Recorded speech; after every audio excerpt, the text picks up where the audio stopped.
All right, so we're going to get started first with Syra here. So Ms. Syra Kazmi, can you tell us about your background, your role at Hartford? Good afternoon, everyone. Thanks, Amy, for having me. I'm very honored to be a part of this event and with these amazing women. I had the data science, machine learning, engineering function for the incubation lab and data science as a service team, and I'm the asset owner of Image Factory, which is our computer vision platform. My background is in computer engineering. I have a PhD in computer science from University of Connecticut, go Huskies, and then also have a postdoctoral training in medical informatics from Yale University.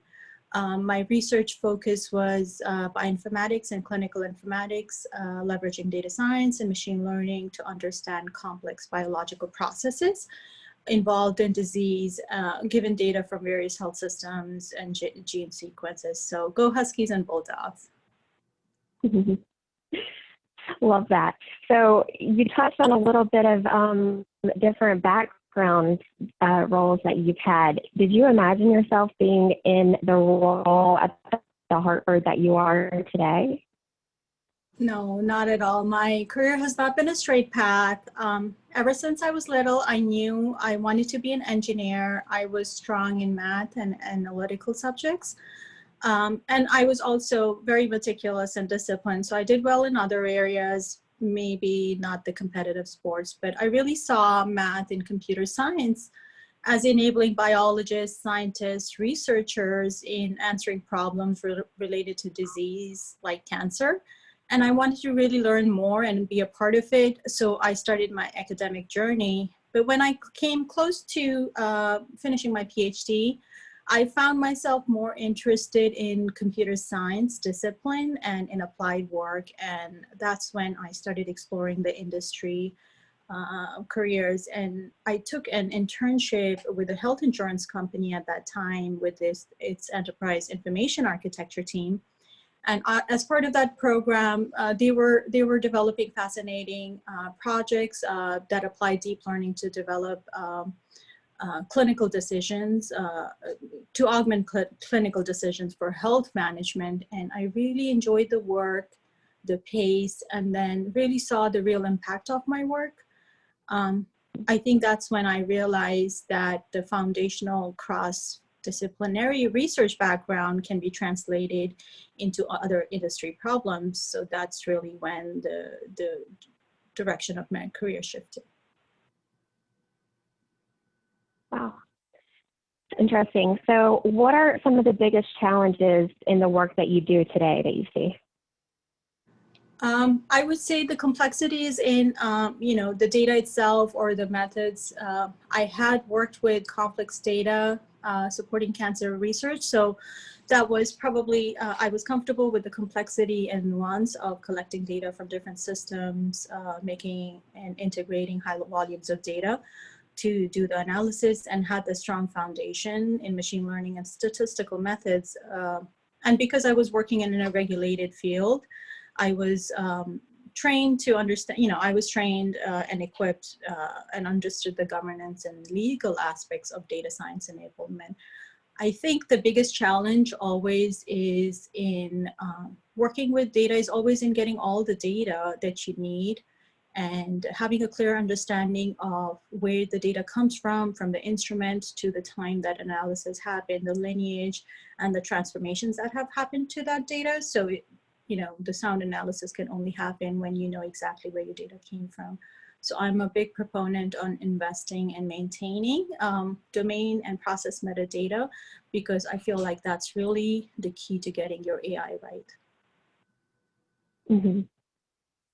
Wow, okay. Are there any sort of innovative projects that you're working on at the Hartford today? Yeah, I'm very excited to be a part of this team called the Incubation Lab. Since joining the Hartford about 3 years ago, we do a lot of proof of concept work with new data and do vendor assessments in the data science space. And one of the products that we have delivered, my team has delivered, is the image processing platform called the Image Factory, and it enables extraction of custom insights from images to for underwriting use cases in the commercial space. And then I have an expanded role now with the Hartford as, with a data science as the service team. And this team really supports the real-time deployments of data science assets into business workflows. And this team is also responsible for evolution and playbook creation of data science practice in the cloud. So I'm very excited to be a part of that. And I think my background in science really, the reproducible science principles that I saw help research, I feel like they're very relevant here. And I'm always pushing on reproducible science, which really means bringing consistency and standardization of process and your artifacts that drives transparency, trust, and reliability. And also, as a side effect, it allows you the speed of execution and deployment, and helps you with refresh and retrain when models need to be refreshed. All right. So think about your day-to-day type of work. What other kind of skills are necessary to just manage day-to-day? Data science is very collaborative. Always you work closely with business partners, understand the problem, formulate hypotheses, and think about the prioritization or the work that has the highest impact or value. So having domain knowledge is always very useful. One area where I personally have had to develop is in communication skills. Communication and understanding of the big picture and context of your analysis are essential because ultimately you do have to translate your data science into decisions and recommendation for business, and then recommendations that can be acted on and implemented or automated. So you're thinking about actionable insights where the domain information is always useful. I feel like these skills are very useful for success in any other career, and it should be a part of elementary and secondary education as we start to emphasize the STEM disciplines. I think some of the softer skills should not be forgotten. Absolutely. Yeah, that's a great insight there. So before we got started on this call today, we were talking a lot about things that we've got going on at home and children and things. How do you balance your personal life and career? Oh, that's always a challenge. I have two children, 20 and 13 now, and my husband obviously has a full-time job and has a demanding work schedule. So we both have had to really work to balance life, education, work, family, and I feel like even when the complexity of the work that I'm involved in, the challenging problems are in supporting a healthy and happy household. And you really have to pay attention to details, have patience, and have the time, invest the time. And I would say that there were times where I thought to quit, but really found support with my husband, family, and now my children, right, who really pushed me to keep going and stay focused on my career. And the biggest thing is I was able to leverage work from home and other flexible arrangements through my previous employers, and Hartford has a good work from home program, and I leveraged that when I had small children. And now that they're independent, I can prioritize and push further on my career. I would say it's been frustrating at times if you've had to pass on opportunities or had to make difficult choices. But it's essential to stay focused and stay true to your passion. And if you're committed on putting your best effort, success really follows, and opportunities come your way that you didn't expect or plan. Absolutely. I like what you said there about, you wanted to quit, but don't. You can't, you got to keep going. So I really love that.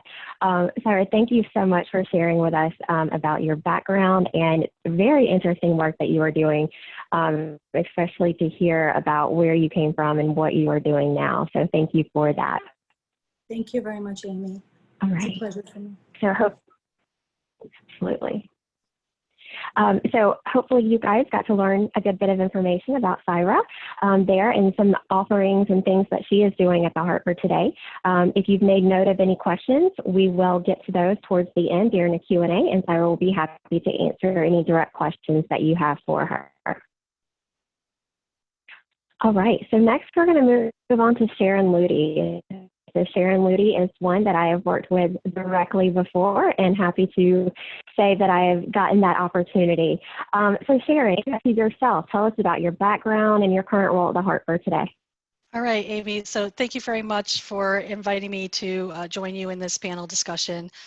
So I'm an assistant vice president in the technology office at the Hartford.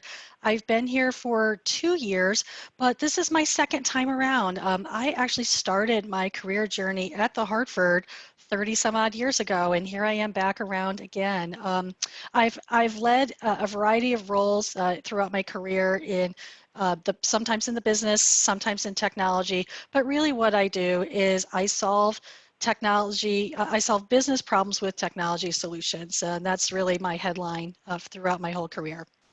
One of the things that I also want to share is I'm very passionate about helping other women achieve their full potential. So Syra, it was really interesting to hear you say that at times you felt like quitting, but you kept at it.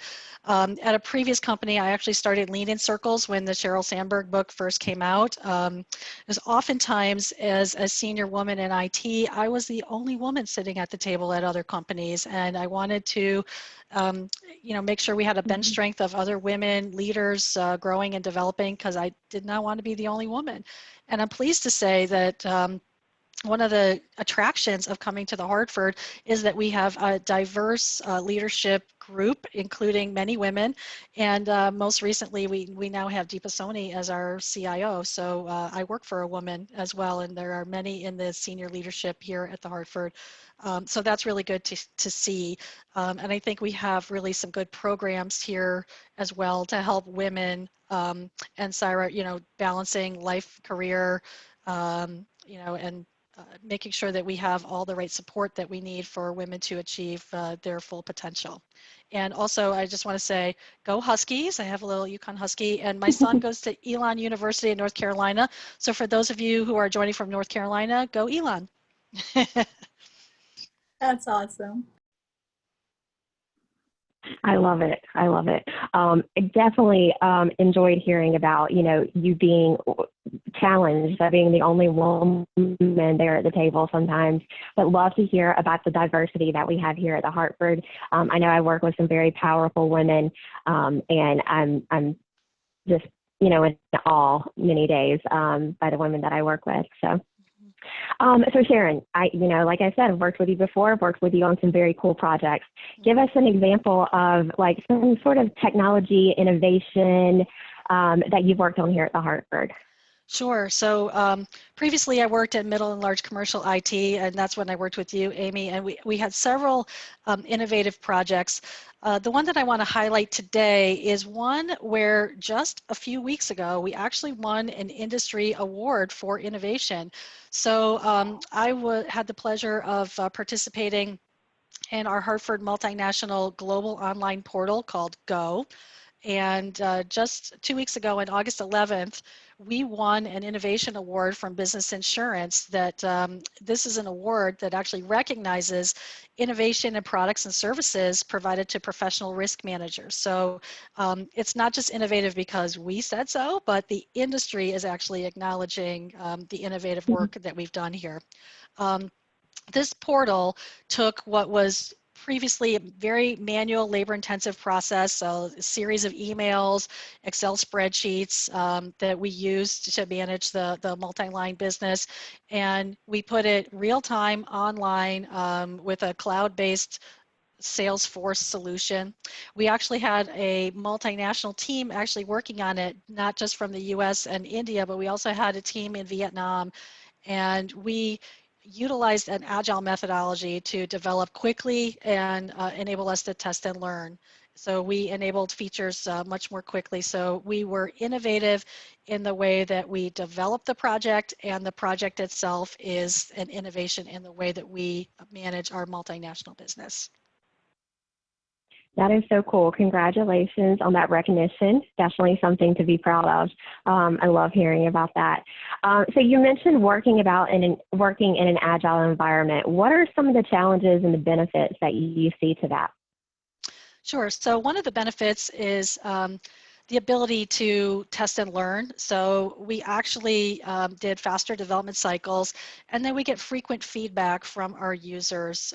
We actually were able to pilot to smaller user groups, get the feedback in, adjust, and then launch with larger groups and be able to do monthly releases to incorporate that feedback. So the feedback loop was much quicker. So that's definitely one of the big advantages of Agile. Um, on the learning curve side, I would say, you know, we had a lot of people with learning new roles. So you, for example, as a product owner, you know, you probably were not a product owner a couple of years ago, but now you're a product owner. So you had to learn what that meant.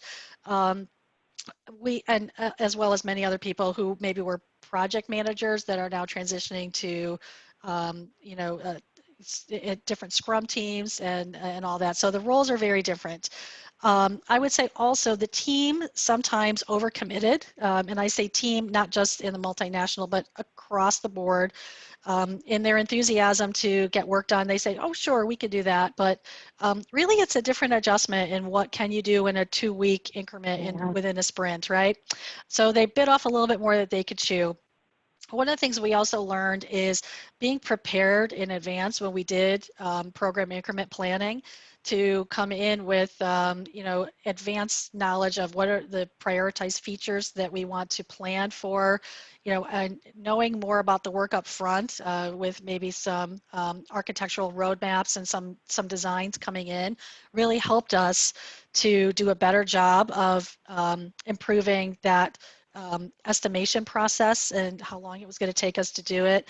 And it also allowed us to go from a 2-day program, 2-day planning session down to a day. So as we got better along the way, as we got more prepared and as we grew into our roles. Yeah, that's awesome to hear.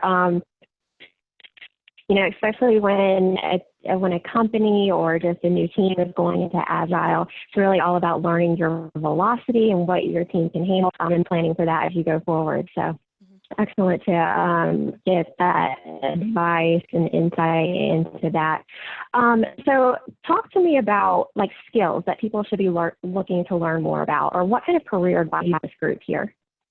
Sure. I would say be a lifelong learner. You know, be curious. There are always new skills and new technologies that come out there. That cycle of technology is much faster. So some of the current technologies, you know, I just mentioned Agile as a business skill. Really have some knowledge of that, and that will really help you, you know, regardless of wherever in your career. Also, cloud-based technologies like what I just mentioned. This project that we did was on Salesforce. I see the industry increasing the use of cloud-based technologies even more. So that's another area that I would emphasize. And then as Cyrus said as well, you know, your communication skills, always a good thing in terms of soft skills. So not just technical skills, but making sure you have business acumen and communication skills as well. I'm also a very big believer in playing to your strengths. So know what your unique value proposition is, and then what you bring to the table for your organization and you know, in your role. Because if you do that and you can develop in your strength as well, that is going to lead to greater engagement for you at work as well. Absolutely. That's excellent advice right there. All right. Thank you, Sharon. Really appreciated hearing about all of that, especially, you know, again, just congratulations on the recognition that you and the team received on that. So thank you. Thank you. All right. All right. So now we're going to switch gears a little bit to someone in operations. So Melissa Wren, let's talk to you for a little bit right now. Melissa, tell me about your current role at the Hartford. Great. Thanks, Amy. Thanks for inviting me here to speak, as well as getting to speak with these two amazing group of women here who bring such a wealth of background and technology to the table. So thank you for that. So my background's a little unique. So I came to the Hartford through a community college background, and I've held various roles as I've been at the Hartford. So right now, most recently, I've led our contact centers, our enrollment, our medical underwriting teams, and our intelligent operations programs. And I'm recently transitioning into a newer role focusing on transforming how we do business through customer-driven process improvements, technology, and training. So if I was to simplify that, my job is to really understand what our customers want and then use process and technology to enable that. So if I step back though, when I talk about that non-traditional background and what led up to me being at the Hartford, I went to school for criminal justice and I actually thought I was going into the FBI. That was my career path. So I looked at the Hartford as a way to join, as a way to make some money and really get actual benefits while working towards my end goal. And I started in our contact center answering calls, and I quickly found that there was way more to this job than just a paycheck or, benefits. I found I loved working directly with our customers. I found a Mhm. passion in naturally gravitating to finding ways to make it easier for our customers to do business. I'm going to date myself for a minute, but I'll go to the simplest form of technology that we all take for granted today in 2020. But back in 2000, it was emerging technology. So emails. Back when I started here, emails, we weren't even really using them. So things that our customers needed, like vehicle identification cards, were still getting faxed or mailed. One of the first things I looked at was, okay, I think we need to get on board with this email space and look at it as a way to make it easier for customers to do business with us and send information back and forth. Now we're at a place, fast forward, right? Anywhere you go, whatever industry you are, you're either interacting online through emails, and you have very little phone conversations, and physical paper is Mhm. almost obsolete. So as I started to explore back 20 years ago, the email piece, I found that I really loved things like Lean Six Sigma concepts, finding better ways to work differently. And along the journey, I was really fortunate to have great mentors and career advocates, as well as exposure to some of our employee resource groups, like our Pride group or our Professional Women's Network, that gave me a lot of exposure to different perspectives, challenged my thinking, and challenged my career path. So continued to push, right, as to what could I do more, saw myself, taking on different roles within the company, and then leading that to, starting with, and I think Sharon said it, what's your value prop or what's your passion, right? So Mhm. I found my passion, and I found I stayed and didn't leave to go into the FBI, because I found a company that I could really tap into passion and do what I loved. That's awesome. I will say I am super grateful that you are not in the FBI and that you are here with us at the Hartford now. Um, I think it's amazing to me because I hear about that often. I'm one of those that I started here at the Hartford, just as an interim thing, going to something different, and just found a place that I absolutely love, loving what I'm doing. So very good to hear somebody, other people with those sort of backgrounds there. So want to switch it up a little bit. We've talked with Sharon, we've talked with Syra. They are, directly in a technology role. Here you are in a role in operations, albeit AVP of that. But specifically, you're not in a technology role. I would consider you a partner in technology. So how do you specifically drive innovative changes at the Hartford? Yeah. So thanks for the question, Amy. And so what I want to first start by saying is, I think everybody on this call, regardless of what your formal job title is, we'll call it, needs to think of yourself in a technology role. And if you're sitting in a technology role, you really need to think of yourself in a customer-facing role. Because if we step back and we think about it, that app that you're building or that online platform that you're creating started as a way to meet a customer's need. And if it didn't start as a way to meet a customer's need, I think that we have to reevaluate the project, right? Mm-hmm. Or what you're working on. So if I think about subscribing, and I subscribe to the Agile methodology, and Sharon talked about it. Agile started as software development, but one of the first principles within the Agile manifesto is our highest priority is to satisfy our customers through early and continuous delivery of software. So we're anchoring ourselves back to the customer. So, and I think actually I know this, as people advance in their careers and as we all evolve within our own careers, those individuals that can balance that customer face and the technology as well is the skill set of the folks that we know are going to carry us forward in the future. So if I step back to thinking about how I approach innovation, the first thing is I have to say I have an amazing team of individuals that I work with on a day-to-day basis that are constantly pushing at innovation, looking at new technology. So again, we start at what are we looking for from a customer perspective first? And then before we spend $1 on any type of technology, we have to look at, okay, have we simplified the process enough? Because the last thing you want to do is add any type of new capability into a process that's broken. And I'll give you a real example that most folks here probably have had in their life. So if you think about life insurance, and depending on the amount of money or coverage you're looking for, you may have to fill out a health application and then go through some medical underwriting.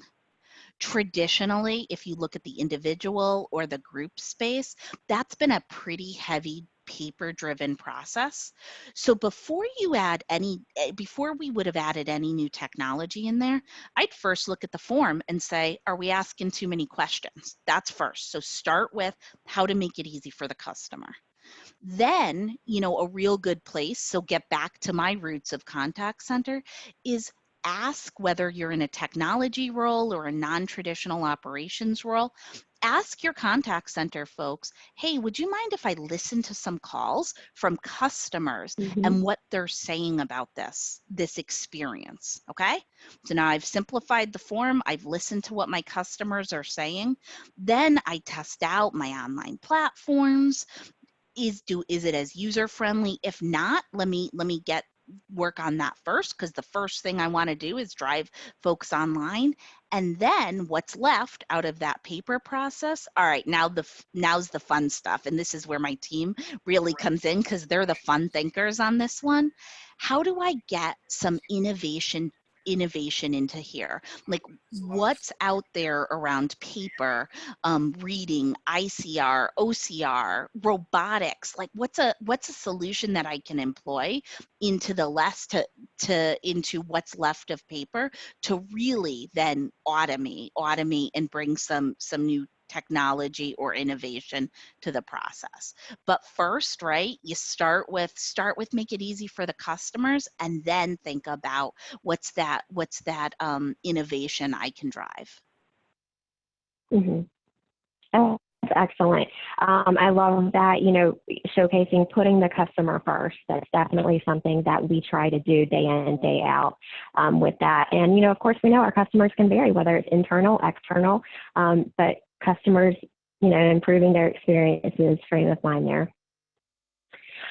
So Melissa, earlier when you were telling us about your background, your role at the Hartford, you talked about an ERG, some ERGs at the Hartford. Can you tell me more? What is the ERG? what kind of opportunities that have you been a part of? Are there any other opportunities that the Hartford provides that you participated in? Yeah, absolutely. So, I mean, we offer and when I say we offer, all of our ERGs start with like our employees and what's important for them and what is important for our employees to focus on. So we have ERGs from, you know, a globe perspective. We have professional women's network.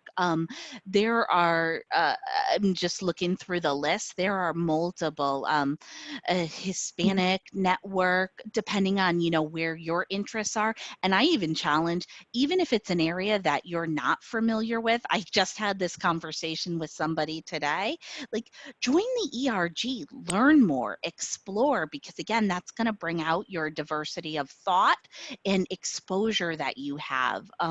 So we offer multiple ERGs that you can join.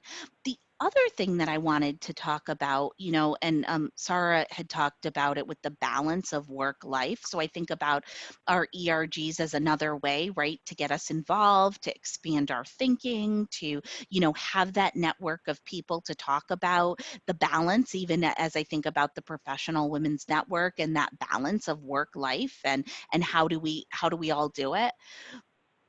So that's an example of where the Hartford is promoting, right? Where you know, helping you in your not only career, but also in your personal life as well. So Mm-hmm. things like if I have to balance my two daughters and getting them to events and being available for them, I have that flexibility. So I stayed because I found my passion, but I also stayed because I worked for a company that is giving me that opportunity to make sure that at 3 o'clock I'm at my daughter's soccer game, that I am able to do that. And then I've also have exposure to all different groups to be able to continue to grow and expand.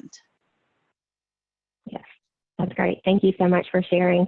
It's definitely been great to hear about, you know, where you came from and what you're doing here today. So. All right. So at this time, I am going to open it up to everyone here that is on the call and give you the opportunity to ask any questions that you might have.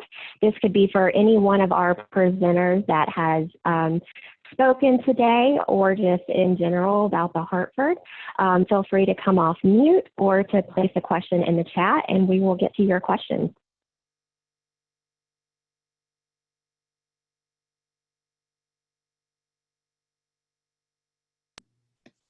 Hi there. I have a question for Melissa.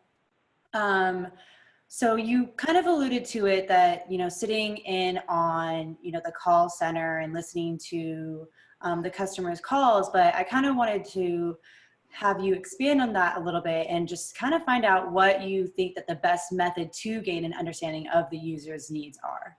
Yeah.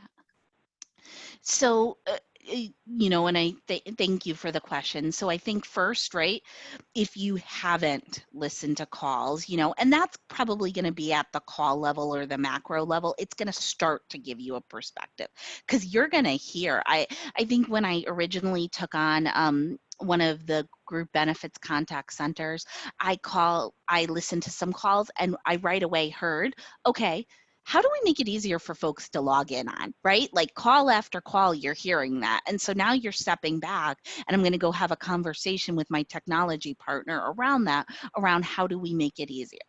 I think the other way though, so that's at more of the individual solve level. If most organizations have some type of voice of customer metric, and so if you step back and look at those voice of customer metrics, or if anyone has read the Effortless Experience, it talks about customer effort. How do you drive? How do you relentlessly take a look at how are you reducing customer effort and what it takes to do business with you. So if you're looking at those metrics that your organization has in place and around customer effort, it's going to start to point you to what in your process is causing the greatest pain or you're getting the customer feedback on. And then again, back to the lean your process first, because the last thing you want to do, and I think we've all probably been on projects where we've said, let's just use a technology solution here, and that's not the case. Lean it and then apply technology to it. But use your key performance indicators, your metrics that your organization has to really help drive that. Can I just jump in here as well? Because Yeah. I have some experience with this. Also, I've done some process improvement, and amen, sister. I've been there as well. Yeah. You can't throw technology against a bad process that's just broken, right? So, you know, I've done Gemba walks where I've done the day in the life of an application and walked around to see all the process steps, and you know, why are you doing that? Is that something that can be avoided? You know, I've seen sticky notes on people's desktops. You know, how can we reduce that and, you know, make it easier for people to see all the information that they need at a single touch, as opposed to all these different gyrations when they're flipping from screen to screen. That's been enlightening when coming back with technology solutions to solve these business problems, to say, okay, now I can see the pain and all the various steps. How do we make it easier for our folks to provide that easier customer service experience? Thanks so much, both of you. Definitely. Great insight. Thank you for the question. Does anyone else have any questions that you'd like to ask? Again, feel free to come off mute or place a question in the chat. Amy, this is Hema, and great Hi, Hema. panel here. Everybody shared their, not just about their passions, but didn't hesitate to change the course if they find something that is more close to their heart. I think that is really interesting to hear. You also touched on the challenges as a technologist or being partners in technologists, but being a woman in technology, is there something that you felt, is it a big deal or it's never caused any challenges for you? Like, can you share your perspectives on that? So I can maybe start, and maybe some other folks can chime in here. So I think I shared it in my presentation that, you know, certainly earlier in my career, I was often the only woman at the table, and sometimes that was very uncomfortable. I think what sort of changed the perspective one time is when I actually started Lean In Circles at a previous company, and then I actually had my CIO, who was a man at the time, actually, I gave him a summary of what Lean In was all about and why it would be good for him and for the organization that we would have women support each other and do this. And it took a while, but so I had to be a little courageous and step outside my comfort zone and actually advocate for doing this, and this is why it would be good for not just him, but the women and the whole company. So sometimes it's been uncomfortable, but I would say this though, of all my career, my 30+ year career, here at the Hartford, it's been so much easier because we have these programs in place. We have women in technology, we have Lean In Circles, so we have that support system already established. So I came into something that was, you know, already here, and we already have a good amount, I think, of support for women in the organization. So, and actually for new women coming in as well, maybe learning about technology. So the Heart Code Academy is something as well that I would also say is innovative compared to other companies that I've been at. I haven't seen that anywhere else. So kudos to the Hartford for having that type of program. Definitely. Melissa or Spira, would you guys like to add anything? Yeah, I will echo that, and I feel like I'm surrounded by a large group of women in leadership roles, which has been very rare in technology in my previous job. So it's really refreshing, and having that support and role models and seeing women in leadership roles, I think that's very important. I'm also, I think Sharon mentioned Lean In Group. I also co-chair the Lean In Group at the Hartford with a very talented technology leader, Peggy. And it's really a platform for women to connect at an intimate level and really support each other in career development. I've benefited a lot from that personally, as I was a part of the group a couple of years back, and then as I'm leading this group now, we really focus on developing skills, right, that are important for career development: communication skills, presentation skills, understanding, you know, your passions, and starting to kind of focus and get support from within your community. So I would echo that there's a very thriving enterprise, you know, community of women in leadership, and also there's a lot of support if you need it. Yes, Really agree. and I echo all comments there. I have never felt that being at the Hartford, that being a woman, or seen across my peer groups that being a woman has been any type of a barrier for any career that I am looking for within the Hartford or any role. I feel like, to the point there, we have our lean in programs. I think it goes back to mentors, career advocates. I've had both amazing mentors, female and male, who we have talked through, and the areas that I've personally worked on have been more focused on my skills and ability, and never about my gender here. So I just want to jump in to wrap that as well, because I think it's important for all of us as women to help support other women, right? Yes. So, you know, be their champion. You know, if somebody does a great job, say, hey, you know, that person did a really great job. If you have the opportunity to give a fellow woman an opportunity, maybe a new assignment or something that will stretch her ability, give her that opportunity, mentor and sponsor other women. I think that's incredibly important. Thank you. Thank you, everyone. That's great. So we have a question in the chat. I think this is one that can resonate with everybody here. Recently, most of the world has switched to a completely virtual platform for work. So how are you guys staying connected with your teams, and how are you working closely together? I can Anybody start. who wants to take that one, Karen, Melissa? Yeah. Yeah. So when I think about most of my team, even before some of the changes in the world, most of my team was remote anyway. It was very rare that we had everybody in the office. We really think about the right talent for the job versus where they sit. So how do you get the right talent for the right job and be location agnostic? So very rarely were we all in one place. I think some of the things that we had done, right, as you work through that virtual environment, which we've been on an evolution, and Sarah talked about work from home and the flexibility that we have, is you put cadences in place. So my team and I, we meet in huddle forms 3 times a week, where we're connecting, we're checking in with each other as a team. We have chat. We try to avoid email as much as possible. We have chat. We try to do frequent check-ins. And then the other thing that I found is, and my team actually started this, is we got into some group texting, right?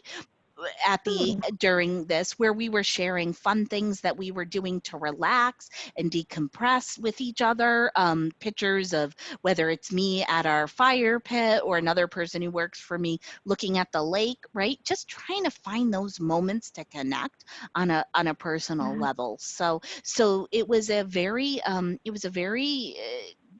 non-issue as we transitioned to being 100% remote.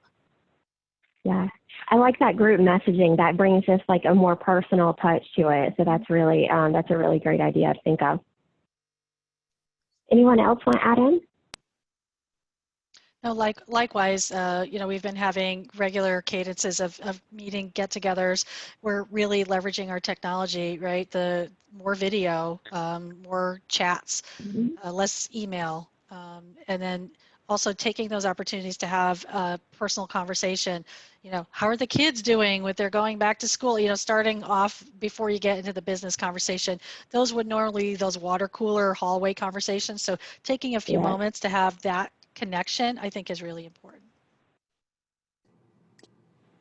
Yeah, I like that, Sharon.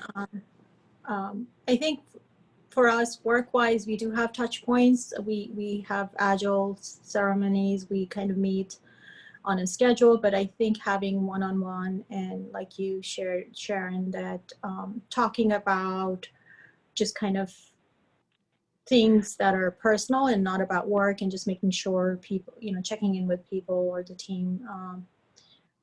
We recently decided to have at the end of the day, just meet and not chat about work and just do a happy hour, which was, I think, also a nice break. And we have a team that works remotely anyway, and it was just a matter of everybody else also figuring out the virtual piece. I myself work in the Hartford office, so going, I was thinking I'm not going to be able to adjust, but I think it's kind of just a matter of few little things that you have to adjust, and I'm actually enjoying because it gives you some flexibility. Excellent. Yeah, I know. I thought the happy hour kind of things that a few groups were doing after hours, just hosting that, on a web call. I thought that was very cool aspect too, especially to keep folks connected. Replacing that water cooler in talk person would, be a webcam or over the phone there. So that's great. Any more questions from the group? Let's hear from you guys. Yeah, this is Robin Enzo. What advice can you give somebody that's newly embarking on this technology career path? I heard about just, the wonderful that we have the Heart Code Academy, and also the importance of setting up mentorship and coaching. But speaking to where we have high school interns, we have college interns, and then we have new as part of their early leadership development program. So is there any, advice that you could provide that we should be, conveying and assisting with somebody that's new embarking? I'll start. So first, have that passion for learning. Be curious. So there are so many resources available, at any point in your career to learn more about some of these things. So if you want to learn about Agile or DevOps or any of these new technical skills, or whether it's a soft skill, maybe you want to learn about emotional intelligence, or you want to learn about professional communication. There's so many things, whether it's YouTube or blogs, etc. So be curious is, I think, the biggest piece of advice I would give to folks that are early in career, and if they could do their own, set their own learning, but then use that as an opportunity to ask for assistance from somebody else if they want a mentor. Like, what does that mentor think about it? It gives you an entry point into the conversation than just knocking on somebody's door. Hey, will you be my mentor? You need to have some kind of common ground. Like, why do you want a mentor? What specifically are you looking for help with? So any type of specific specificity regarding, like, what is it exactly that you want to learn more about, that would start as a conversation starter for any kind of mentoring. But be curious, be a lifelong learner. Great, thank you. Melissa, Syra, you guys want to add anything on there? Yeah, to add to that, absolutely, right? And then I would think about, especially as we're starting our careers, as folks start their careers, or even as they're, 5 years into it, I often, when folks come and they say, will you be my mentor, or I'm looking to start a mentoring relationship, a lot of times I hear from those individuals, well, I want to get promoted. That's why I'm looking for a mentorship. I want to be promoted, right? And so I really think about my own career journey, and then also how I can counsel folks. And what worked is focus less on that promotion and focus really on what roles do you need to take on so that you can build those skills and ability. If I took a lot of lateral moves across my 20 years here at the Hartford before before I got to EVP of operations. There were a lot of lateral moves. And if I hadn't done that, there is no way I would be qualified today to be as successful in my job as I am today. So really look at those lateral moves and taking risks that may not be that promotion as a way to fill, right? As a way to really fill your skills and what you need as you move up in your career. I completely agree with that. A lateral move that I made was the best decision I ever made for my career. So love that.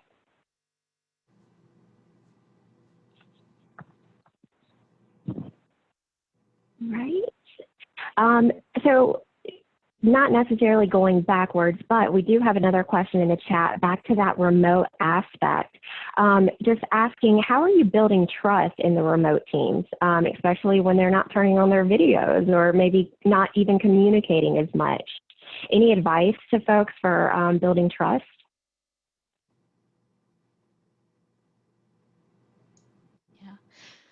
So I can start, and then Sharon, Sarah, if there are items you want to add.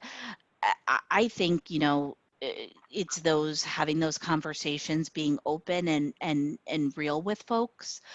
There's also a piece of maybe we should turn on our videos, right? To see folks face to face. And I know everybody's work environment, and I saw some folks in this room start to turn on their videos. I know everybody's work environment is going to be different. And so I respect that. But if you're going to talk to me, you're most likely going to get a 7-year-old that's going to run in the background at some point and a 16-year-old that needs to be driven someplace. And let's be real and let's talk that through, but let's do it eye to eye on camera. So I promote, like, can we turn on our videos?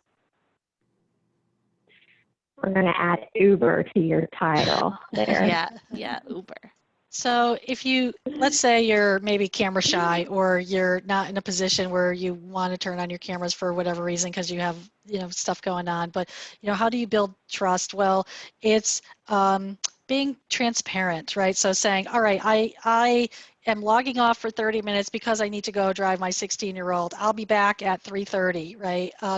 And being available and being transparent about what your circumstances are to say, all right, well, you know, I'm going to be logged off from 12 to 1 because it's important for me to take a lunch break and go out for a walk.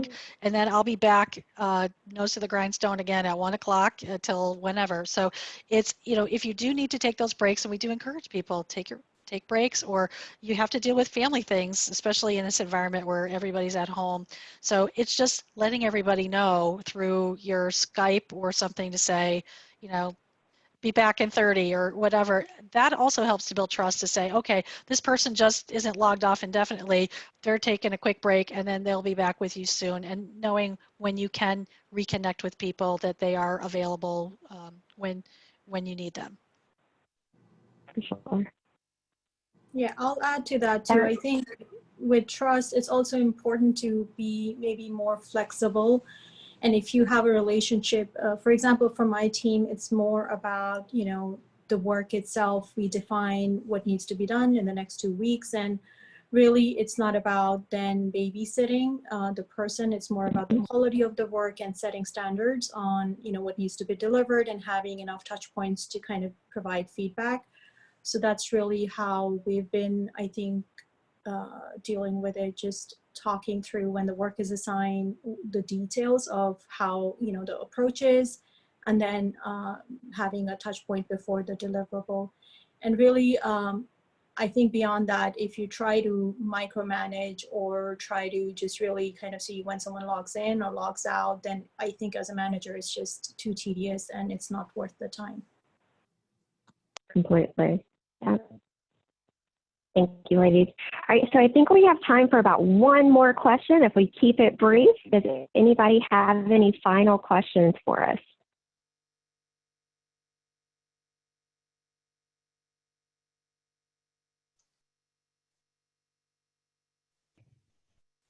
So this is All Irma right, Rivera. thank I will jump in unless somebody else has something. So ladies, awesome job. Totally awesome. Great conversation. Love all the sharing. So, you know, a couple, I think Melissa and Sarah were mentioning about how, you know, the different career choices, and Sharon, you may have as well. So, you know, what was that aha moment? You know, when I listened to your background and different things that you did, what was that aha moment that let you know that, yes, I want to stay in this job and do the work that I'm doing and make a difference at this company? Anything specific in your careers that caused that?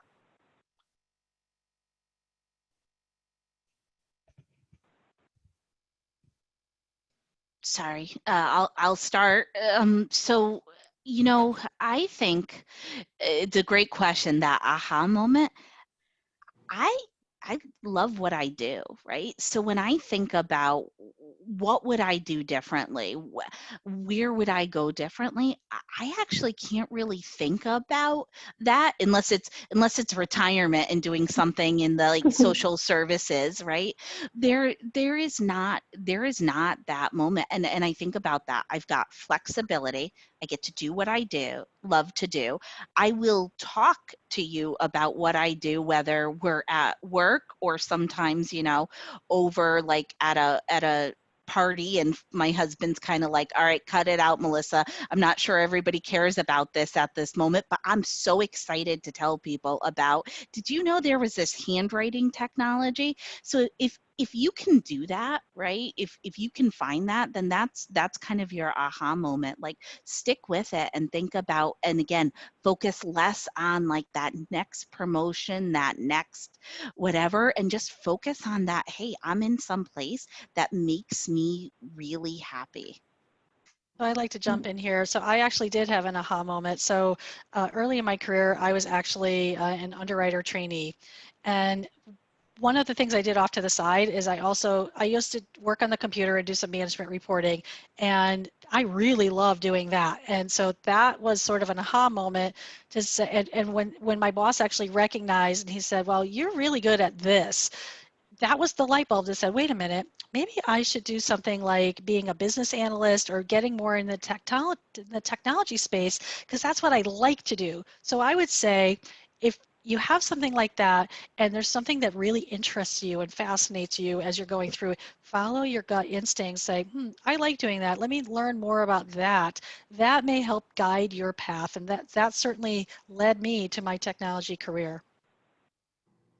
Fantastic. Tyra, anything from you? I think for me, I'm new to the Hartford. I've been here for 3 years. And like I said, I think it's very rare to see the number of women in the technology roles. And I'm a part of this team. You know, we have a lot of women leaders in data science, and and I feel like I've just found the right place that gives me a mix of data science and engineering. Just fits perfectly with my background. So I think I'm just enjoying the ride, and I feel with the expanded role, I'm really excited about some of the new projects. So let's see where things go. Excellent. Thank you, That's ladies. awesome. Well, we are very happy to have you. Thank you. All right. Well, thank you to everybody that has joined us today and has asked questions. We really appreciate it. I am sharing on the screen how you can find out more about the Hartford and any tech careers that we may have available. You can find us on LinkedIn, Facebook, Twitter, and Instagram.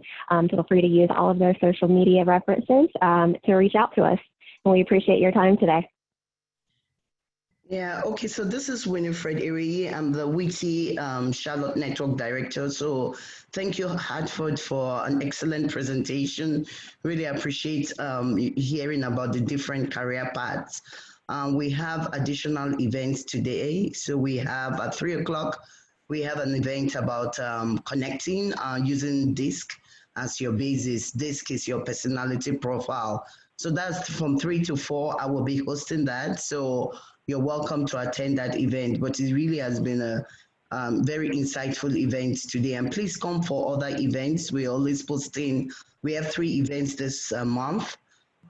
Today, on today, that's September 2nd, we have another on the 15th. and we have another on the 22nd. The one on the 15th is about She strategy. That She stands for Seen, Heard, Empowered. And then we have on the one on the 22nd is about soaring to your maximum potential. Our focus at WITI Charlotte is leadership development. So growth has to be intentional. If you want to grow, you have to be intentional about getting the right skills and knowledge. And that's what we offer you at WITI Charlotte. So please come into our meetings and you're welcome. Okay, thank you so much for the meeting today. Thank you so much. Bye-bye. Okay, bye-bye, everybody. Bye. Bye, everybody.